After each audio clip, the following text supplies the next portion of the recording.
What's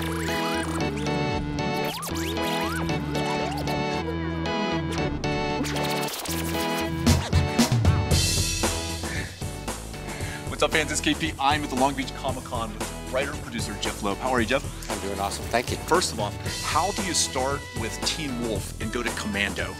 That was actually a big question for the whole town. I was all of 23 years old with the having no idea really what to do.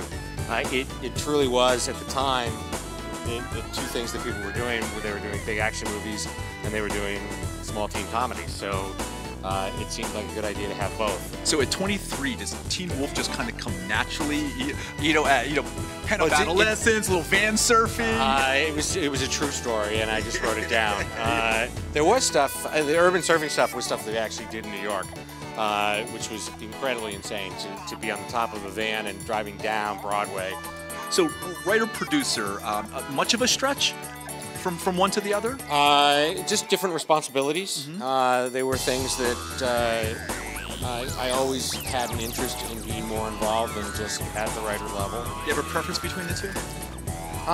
It depends on the show.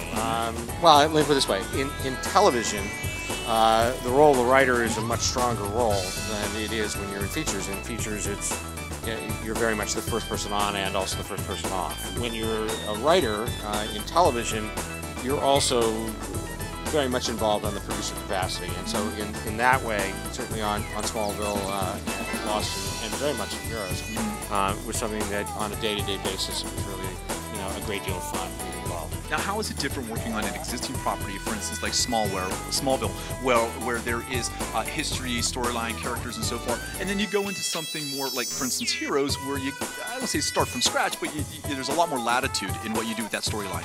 It's a challenge. There's no two ways about it. I mean, one of the things about Smallville that was fun was being able to always go back into the pool, although I think that what made that show unique, particularly at the time and certainly what they're doing now, is there was all that history that we could draw upon. With Heroes, it was very much a team effort on everybody's part of creating a new mythology that went along the way, not unlike what it was like on Lost. Now, when we're looking from television to movies to comics, do those mediums make you do your job different in telling a story? Absolutely. Starting with a comic book, you're limited by really your imagination and then also by the skills of the artist that you're working with, which are incredibly mad skills, because given the fact that I can't draw at all.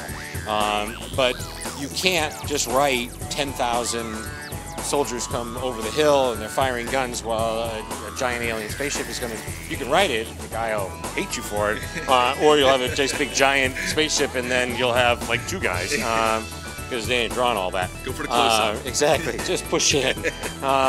So when you get to television, you're limited by the budget that you have on that, as well as the schedule that you have in order to be able to do that. And then as we're learning more and more in features, really we are now entering an era, technologically wise, that you can almost do anything. And when you look at a film like Avatar, where you are just pushing the boundaries in terms of what's real and what's cinema, it's pretty extraordinary, and that's why I get so excited when I see films like Iron Man and upcoming Thor and Captain America and what we're going to be doing on the Avengers.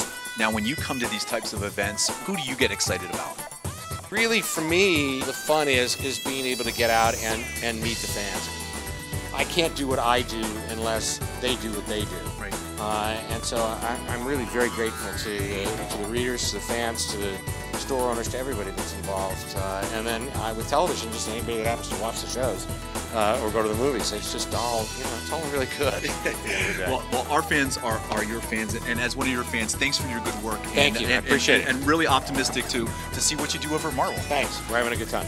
More to come from the Long Beach Comic-Con. I'm KP, I am Stylin, StylinOnline.com. I'm lucky enough and astonished that Stan Lee actually knows who I am, and so that whenever I see Stan, I always make the beeline over there to just bask in a little bit of that glory. It could be like, how you doing, son? Yes, exactly. We had to be careful because, at least at that point, the traffic lights were on a wire that went across. So what we would do is we would bang on the top of the roof so that the guy that was driving would slow down so that we could actually get down and so that we could get underneath it. Right. Battlestar Galactica. Batman. Serenity. Boba Fett. Highlander. The Empire Strikes Back. Doctor Who. Star Trek: The Next Generation was my favorite. Scooby-Doo. Well, at the moment, it would be True Blood. True Blood. True Blood. I have to say True Blood too. She-Ra. Doctor Who. Star Wars, Episode 4. Firefly, without a doubt. Buffy the Vampire Slayer. Joker, obviously. Family Guy. Good choice.